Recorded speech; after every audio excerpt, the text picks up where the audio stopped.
Well, winter's almost upon us. Already beginning to snow out here in these mountains. And I like to just stay warm when it gets like this. The older I get, the more I'd like to be around an old fire. But anyway, guys, I like to share these old stories of our people in these mountains, their struggles, their hard times they had, so they'll never be forgotten. And such stories is something my dad used to tell me. The Little Rebel of the Gap. Maybe you've seen these. If you've not, up here in the right-hand corner, you'll see the playlist. But he told me so many stories about this place and area that he growed up, Cumberland Gap. Now this place got so much history that I can't even begin to touch any of it. There's so much. And it's such a beautiful area. Well, anyway, he was telling me in this little story I'm going to show you, is the hard winters they had here during the Depression of the 30s. That's when he growed up in these mountains here in Cumberland Gap. Beautiful country here. Beautiful country. And he told me another little old story here I'll share with you in this episode of a time when there was an old, people called him a painter. The old mountain people did. Panther, mountain lion, cougar, but I'll tell you that story. But first, I've got to bring everybody up to speed that don't know nothing about these videos or this country or area I'm telling you about, and the people and the area. So just relax and I'll get started.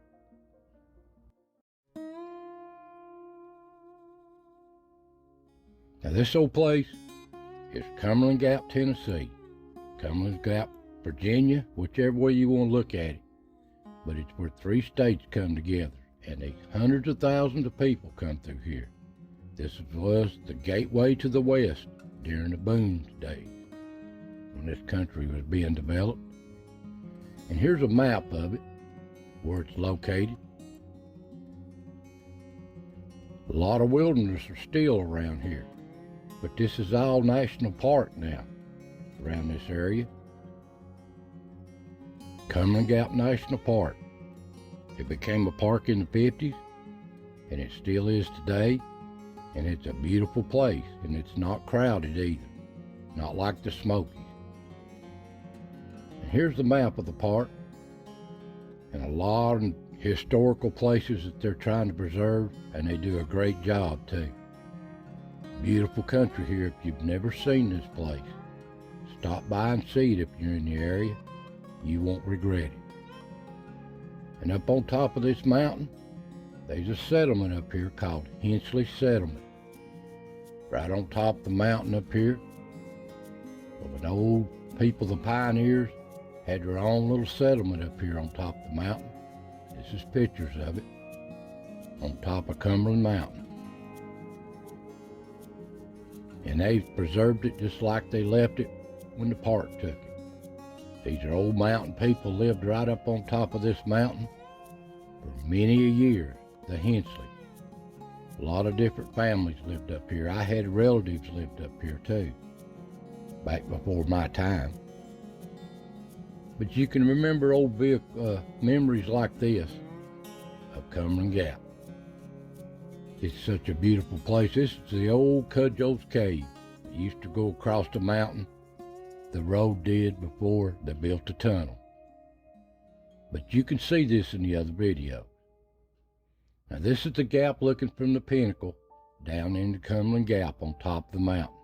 The scenic overlook. It's what it looks like today. And here's what it looked like back in the 30s and 40s, before the park took it over. The old gap. So much history here. Like I said, I could only touch a piece of it. There's so much has passed through here. So much has happened. And looking over to your right, you could see Minnesboro, Kentucky. It was a town started in the 1890s. And just beyond them mountains there in the foreground is the coal fields. loaded with coal. Now this is Gap back in the 20s and 30s, a picture of it looking at Cumberland Mountain. An old sleepy community nowadays. So peaceful. And this is old pictures of back when the little rebel of the Gap was growing up in the Gap. The old buildings, the old structures, how it looked when he was growing up. And they lived in places like this, all along Cumberland Mountain, back before the park. Old places like this, anywhere in these mountains, you can still find the foundations of them. These people lived hard, especially during the Depression. There wasn't no subdivisions around here. Well, the only subdivisions you might say back in them days was a mining camp in the coal fields. No such a thing. These people lived in these mountains away from the city. They lived a hard life too, especially during the Depression. They depended on themselves and they depended on each other. But these people, mountain people, would give their shirt off their back to you if they knowed you. You couldn't ask for a better bunch of people. And the old Gap here in the wintertime, you can see what it looks like. No snow, fog coming over the Gap in the foreground. And snow comes early here sometimes in these mountains. This is looking from the pinnacle. Beautiful views up here. And many a snow has come over these mountains in all these years. I can only imagine what the Native Americans seen when they was here. But this is the old Gap. Of course, this is a modern picture in the snow.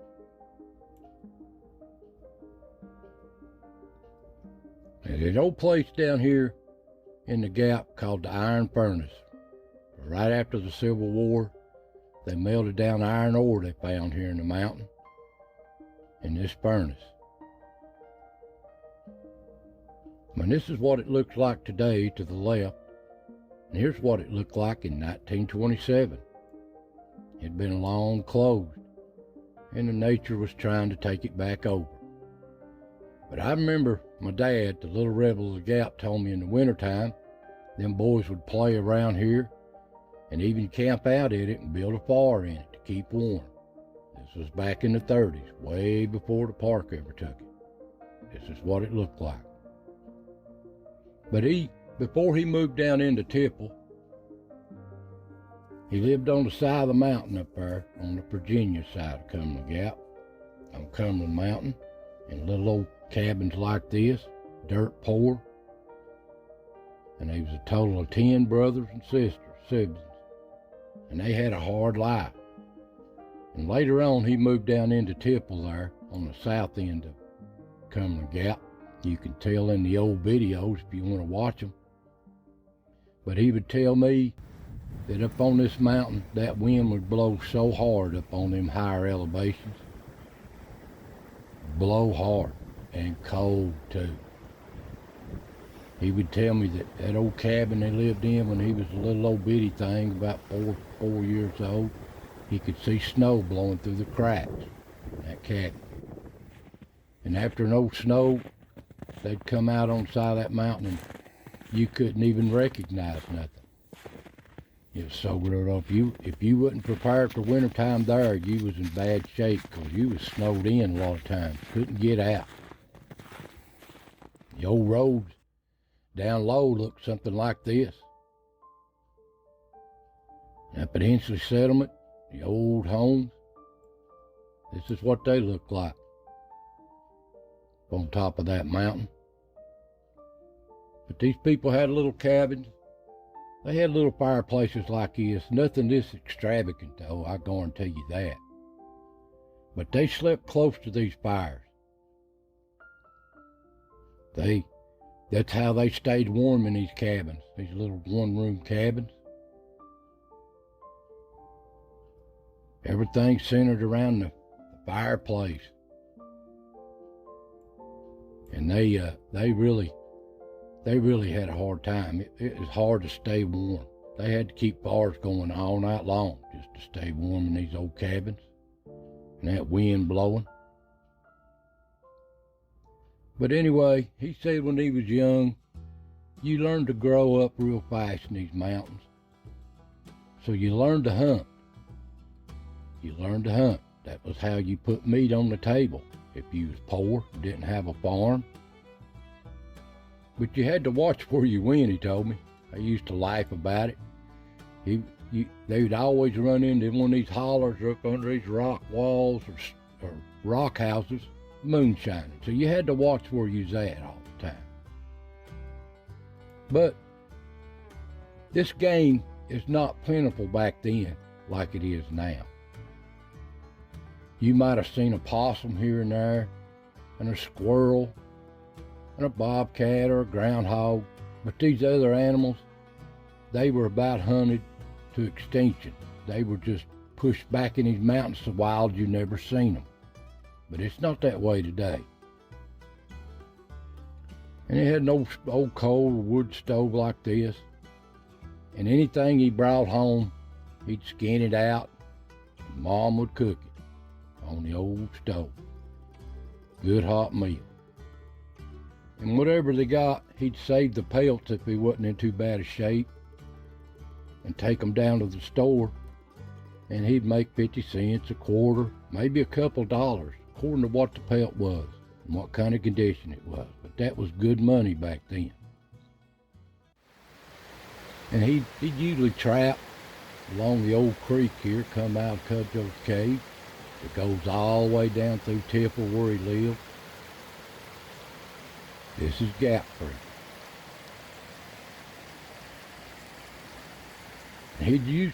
The railroad traveled it too down through there, and it was easier walking than walking the creek. They'd walk to certain places. But he told me many a times in the wintertime he would hear cats screaming way off in the distance in these woods up on the side of this mountain. He knowed what it was because his brothers had told him. There's an old story of an old painter, they called it. Now, the mountain people called them painters, but there's probably just mountain lions, but they were really rare. But they're in these mountains. Too many witnesses. And the farmers would talk about him coming out in the wintertime down to these farms and stuff, into their livestock to feed, because game was scarce. Now, he knowed what a bobcat looked like. He'd seen them before and even trapped one, he said. That wasn't no bobcat he'd hear. There's all kinds of stories in these mountains. Time after time, sighting after sighting, even today. Now, Wildlife Bunch will never admit to this, but these mountain lions are in these mountains. But the old country people called them painters. No, they're not panthers from South America. These are just mountain painters of these mountains, and they're rare. And they'd catch a glimpse of them here and there, especially in the wintertime, come down around the edge of this mountain, hunt. Now, he told me once that Mom or Mama over there they'd killed an old hog, and she had some bacon, fresh bacon frying on the stove for the kids. And it was late one evening, and they heard something jump up on the roof, squalling. And there's a panther, they said. That old painter was trying to get in there, smelling that bacon. He wanted some of it. He was hungry. He remembered telling me that. Now, these old guys around here, they tried to hunt this old painter, they claim. And they bragged about their dog could do this and their dogs could do that. And they tried to hunt it a bunch of times. And some dogs didn't want to fool with it, but some dogs would. But it wasn't long to some of them. Treed that old thing, cornered it.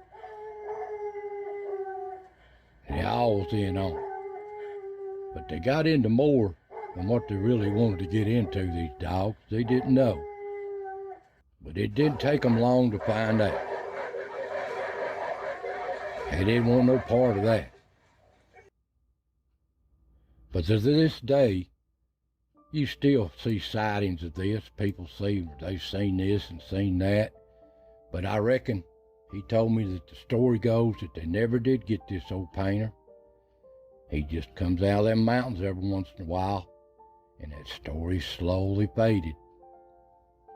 The old gap, it still stands strong today.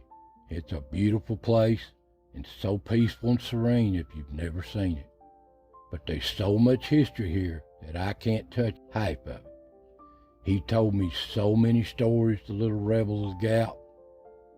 So many stories. He's got so many. Now, he's an old retired coal miner, and he died about 8 years ago, and I miss him so bad, my dad. I just call him Dad, Daddy. He knows every holler, every little path up these old mountains and Cumberland Mountains and Gaps. He loved this place. So I hope you enjoy this story. If you want to hear anything or see anything on the Cumberland Gap, Little Rebel of the Gap, just click up there on the playlist in the upper right-hand corner. So I hope you enjoy these little stories. I want to say God bless, take care, and I'll see you next time.